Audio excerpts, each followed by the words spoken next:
नमस्कार, doctor mommy चॅनलमध्ये तुम्हा सर्वांचं खूप खूप खूप स्वागत आहे। मी डॉक्टर पंकजा पाटील साळुंखे। मी एक बालरोगतज्ञ आहे आणि एका चिमुकलीची आईसुद्धा। अनेक पेरेंट्स माझ्याकडे येतात, त्यांच्या बाळाला दात आलेले असतात किंवा दात यायला सुरुवात झालेली असते आणि अशा फेजमध्ये ते इतके फ्रस्ट्रेट होऊन गेलेले असतात कारण की बाळ सतत इरिटेबल असतं, सतत रडत असतं किंवा त्याला काही ना काहीतरी चावायला द्यायला लागत असतं किंवा ते जे दिसेल त्याला चावत असतं। ह्या सगळ्याला कंटाळून असे पेरेंट्स माझ्याकडे येतात आणि विचारतात, नक्की काय करू?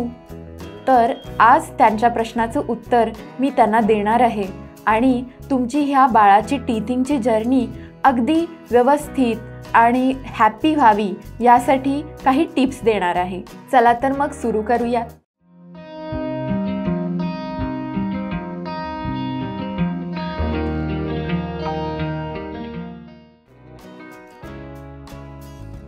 आता बाळाला दात आल्यानंतर नक्की ओळखायचं कसं?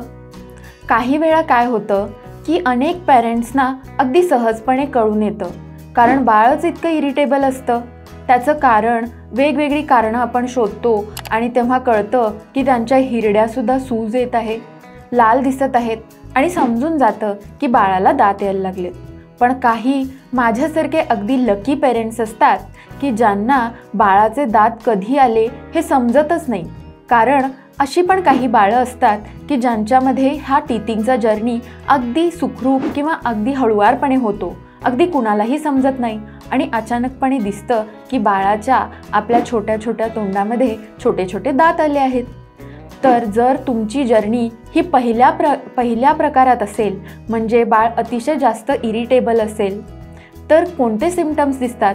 तर मी सांगितलं की पहिलं म्हणजे बाळ अतिशय जास्त इरिटेबल असतं, चिडचिड करत असतं, कारण त्याला खूप जास्त पेन होत असतं।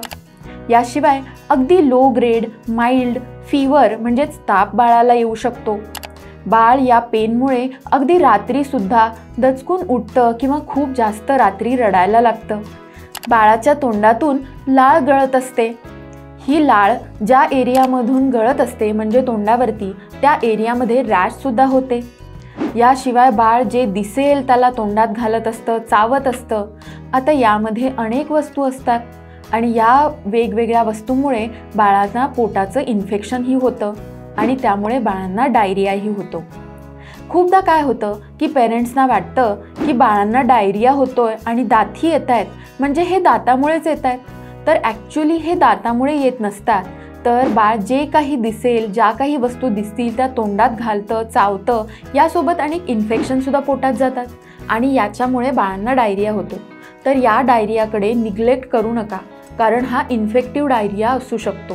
त्यामुळे योग्य वेळी ट्रीटमेंट घेणं खूप जास्त गरजेचं आहे। जर बाळाला तुमच्या अशा प्रकारे डायरिया होत असेल तर नक्की लवकरात लवकर तुमच्या नजीकच्या डॉक्टरांचा सल्ला घ्या।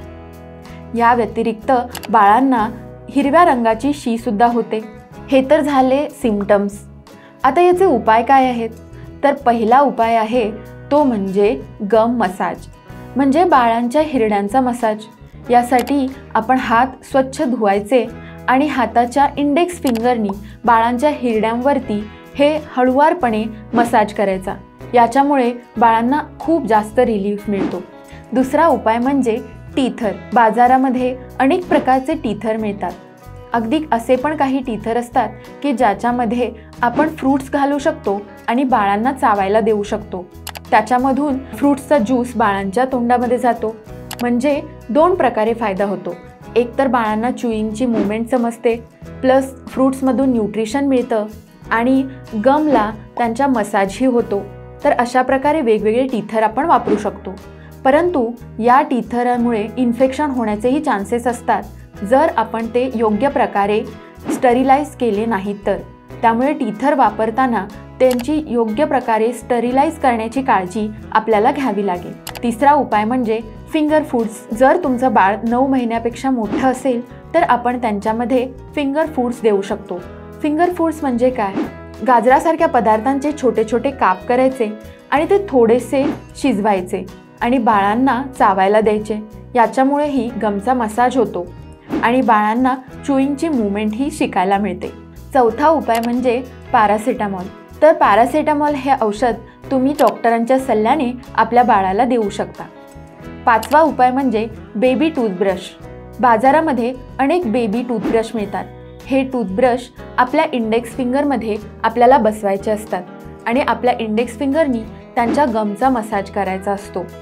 या गमचा मसाज हायजीन म्हणजे स्वच्छता राखण्यासाठी तरी उपाय होतोच, याशिवाय बेबीचं टीथिंगचं जे पेन असतं तेही रिलीव्ह होतं.